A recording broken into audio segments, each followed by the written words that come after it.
Bonjour tout le monde, on se retrouve aujourd'hui pour la vidéo de correction des exercices 19 et 22 page 219 ainsi que l'exercice 29 page 222 qui était donc à faire pour la rentrée. Donc on va commencer par l'exercice 19, c'était un exercice en anglais. Alors on va traduire ensemble l'énoncé. Donc dans l'énoncé, on vous disait qu'un microphone est connecté à un oscilloscope. Trois sons sont enregistrés, captured, de manière individuelle par le microphone avec la même configuration, le même réglage. Setup. The traces A, B and C, donc les trois courbes A, B, C, sont produites durant cette expérience. Voilà les trois courbes qu'on a. On vous demandait dans la question 1 Which oscillograms correspond to sounds of same frequency? Donc on vous demandait quels sont les oscillogrammes qui correspondent à des sons de même fréquence. Pour que des sons aient la même fréquence, d'après la formule F égale 1 sur T, donc ça veut dire que pour pouvoir avoir des sons de la même fréquence, on doit avoir des sons de la même période. Forcément, si la période n'est pas la même, la fréquence ne sera pas la même. Donc il faut regarder nos courbes et essayer de repérer si des sons ont la même période. Alors si on regarde le son A, il y a 2 unités, 2 carrés pour une période. Ici, pour le son B, on a 1 carré pour une période. Et le son violet, on a également 1 carré pour une période. Donc les oscillogrammes B et C ont la même période et donc la même fréquence. Question 2, on vous demandait Which oscillogram corresponds to the most low-pitched sound? Ça veut dire quel oscillogramme correspond au son le plus grave. Alors, on rappelle que la hauteur d'un son est proportionnelle et directement reliée à sa fréquence. Plus la fréquence est grande et plus le son est aigu. Et inversement, plus la fréquence est petite et plus le son est grave. Donc pour trouver le son le plus grave, il faut donc trouver celui qui a la plus basse fréquence. Et donc comme f est égal à 1 sur t, ça veut dire que celui qui aura la plus petite fréquence, ça sera celui qui aura la plus grande période. Et si on regarde, on a dit que celui qui a la plus grande période, 2 carrés, par opposition à B et C qui ont un seul carré, c'est le son A. Donc le son le plus grave sera le son A. Question 3 et dernière, which oscillogram corresponds to the loudest sound? Donc loudest, ça veut dire le plus fort, le son le plus bruyant. Et à quoi il faut regarder pour savoir ça?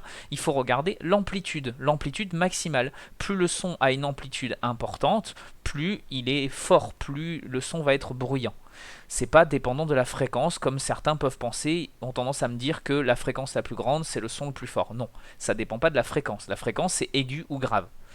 Pour avoir un son plus ou moins fort, il faut regarder l'amplitude maximale. Et le son qui a l'amplitude maximale la plus grande, c'est le son C.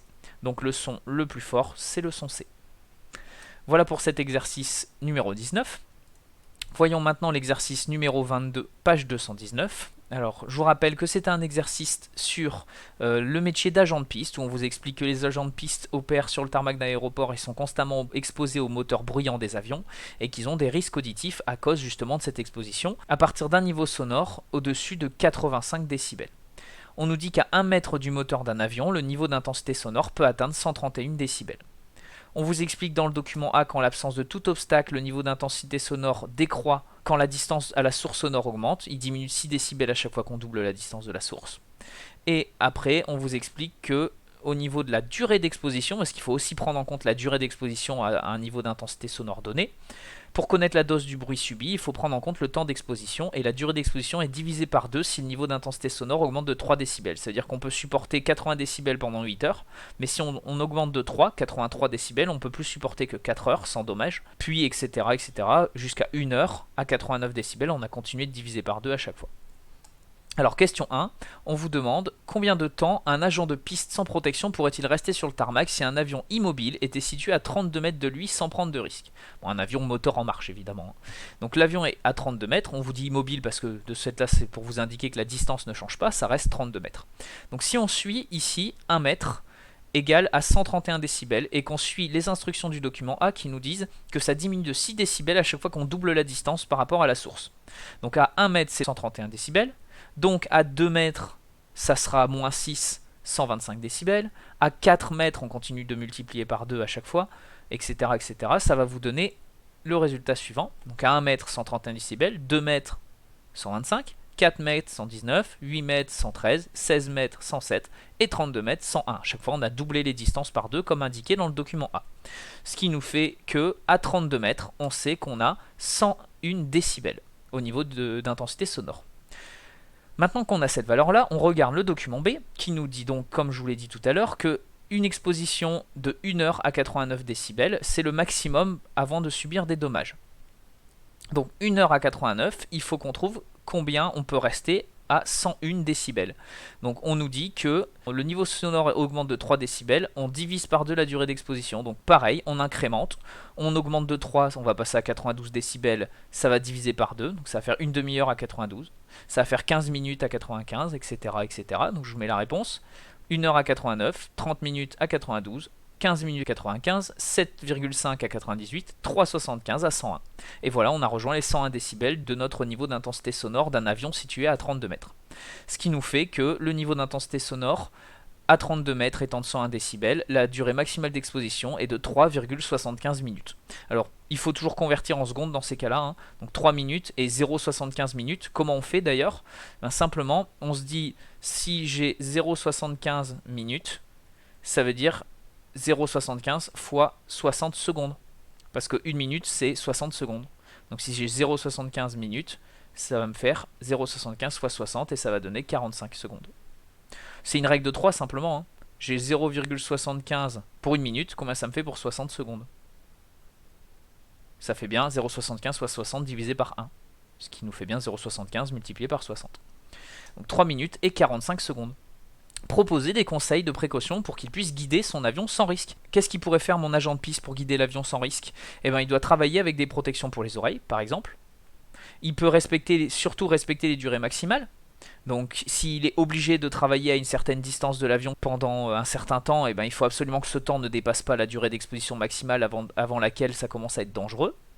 Et il peut également, s'il peut se le permettre, s'éloigner un peu plus de l'avion, parce qu'on a vu que plus on s'éloignait et moins on subissait un niveau d'intensité sonore élevé.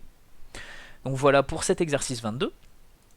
On va voir maintenant le dernier exercice, donc l'exercice 29, page 222. Je vous rappelle qu'il parlait d'un test d'audiométrie tonale. C'est des tests réalisés en cabine insonorisée pour diffuser des sons et vérifier de ce fait-là si le patient a une bonne audition. On vous dit que les sons qui sont diffusés sont entre 1,25 10 puissance 2 et 8,00 10 puissance 3 Hz. Le son atteint l'oreille par voie aérienne, donc ça se déplace dans l'air d'abord, puis ça arrive dans les oreilles et ça se déplace ensuite par voie osseuse. L'audiométrie tonale teste donc les deux voies. On vous explique ce qu'est un audiogramme. Donc on dit que c'est un test avec la fréquence en Hertz en abscisse et la perte auditive en décibels en ordonnée. Et on vous montre l'audiogramme d'un patient avec la courbe du patient en violet et les valeurs de référence dites normales, c'est la courbe verte. Donc on voit que notre patient en violet, il entend moins bien qu'un patient normal. Et on a enfin des données qui nous sont fournies, les fréquences de la parole qui se situent entre 500 et 2000 Hz, et le fait qu'un signal sonore se propage à 3500 mètres par seconde dans les eaux. Alors question 1, déterminer la fréquence du signal sonore proposé par le document A. Comme d'habitude, pour déterminer une fréquence, il va nous falloir la période.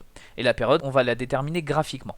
Donc on va commencer par repérer, comme d'habitude, le motif élémentaire. Donc on peut par exemple prendre le motif élémentaire ici. Voilà, là on a un motif élémentaire et ça s'arrête ici, au niveau de l'axe des abscisses. Ça reprend un motif, encore un motif, etc. Si on répète ce motif, on obtient bien la courbe qu'on a actuellement. Maintenant, pour être le plus précis possible, on ne va pas mesurer uniquement la période d'un motif élémentaire. On va mesurer plusieurs périodes pour pouvoir augmenter la précision de notre calcul. Alors combien on peut en prendre? Moi j'ai décidé d'en prendre 14. Pourquoi? On pourrait en prendre encore plus, mais déjà 14 c'est largement suffisant, parce que 14 ça arrive tout pile à 20. Si on prend 14 périodes, on arrive à 20 millisecondes, donc c'est beaucoup plus facile à lire que d'aller jusqu'à 15, 16 ou 17 périodes, où on arrive, là on n'est pas bien sûr de là où ça arrive, parce que les graduations s'arrêtent, là ça arrive pas totalement sur une graduation, on peut prendre 14 périodes pour 20 millisecondes. Alors faisons le calcul, si on a 14 périodes est égal à 20 millisecondes, je vais repasser en noir, ça nous fait que la période est égale à 20 divisé par 14. Alors on va pas faire le calcul tout de suite pour être plus précis. Parce que si on commence à faire le calcul ici, on va devoir donner une valeur approchée avec deux chiffres significatifs qu'on va ensuite utiliser pour faire le calcul de la fréquence, donc on va perdre en précision. Donc l'idéal c'est de faire le calcul en une seule fois. Moins on fait de calcul, plus on est précis. Donc f est égal à 1 sur t, et là on remplace t par 20 sur 14. Donc ça fait f est égal à 14 sur 20. Attention par contre ici c'est en millisecondes, Donc il faut mettre, vu que le t est au dénominateur, il faut mettre fois 10 puissance moins 3 parce qu'il faut le mettre en secondes. Donc ça nous fait 14 sur 20 multiplié par 10 puissance moins 3, ce qui nous fait un total de 7,0 10 puissance 2 Hz. Là par exemple ici, si on avait fait le calcul en plusieurs fois, si on avait d'abord calculé la période, mis le bon nombre de chiffres significatifs, puis calculé la fréquence, on aurait trouvé 7,1 10 puissance 2 Hz. Et de ce fait là, ça n'aurait pas été exactement le même résultat. Vous voyez qu'on est plus précis en faisant le calcul en une seule fois. Encore une fois, vous ne vous laissez pas perturber là par le 10 puissance 3, c'est parce que la fréquence T ici, qui est au dénominateur, on doit la mettre en secondes et elle est en millisecondes, donc on met le 10 puissance moins 3 au dénominateur vu que le T est au dénominateur. Ensuite, citer le domaine des fréquences des sons audibles par l'oreille humaine, donc ça c'est classique, on vous l'a déjà demandé plein de fois, c'est entre 20 Hz et 20 kHz. Voilà.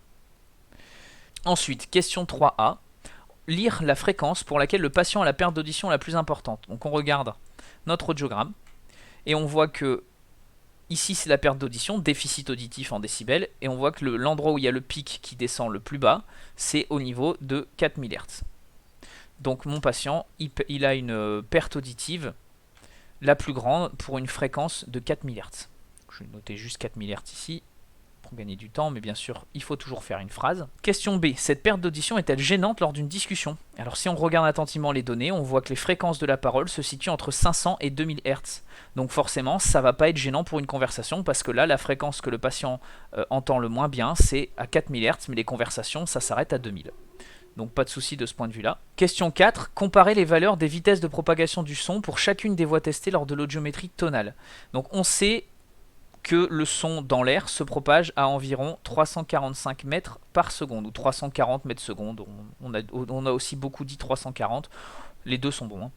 Donc 340 mètres par seconde, et on sait d'après les données que dans les eaux, le signal sonore se propage à 3500 mètres par seconde. Donc 3500 mètres par seconde dans les eaux. Donc ça c'est la vitesse dans l'air, et ça c'est la vitesse dans les eaux. Alors comparons. Eh ben, on va faire comme d'habitude, on va faire la plus grande sur la plus petite. Donc si on fait 3500 sur 340 par exemple, 3500 sur 340, ça nous donne 10,3. 10,3. On garde 3 chiffres significatifs, il y a 3 chiffres significatifs au minimum dans notre calcul. Donc on voit que le son dans les eaux se propage 10,3 fois plus vite que dans l'air. Et voilà, c'est terminé pour cette correction. Je vous remercie d'avoir regardé la vidéo et n'oubliez pas que si vous avez des questions supplémentaires, vous pouvez toujours m'envoyer un mail.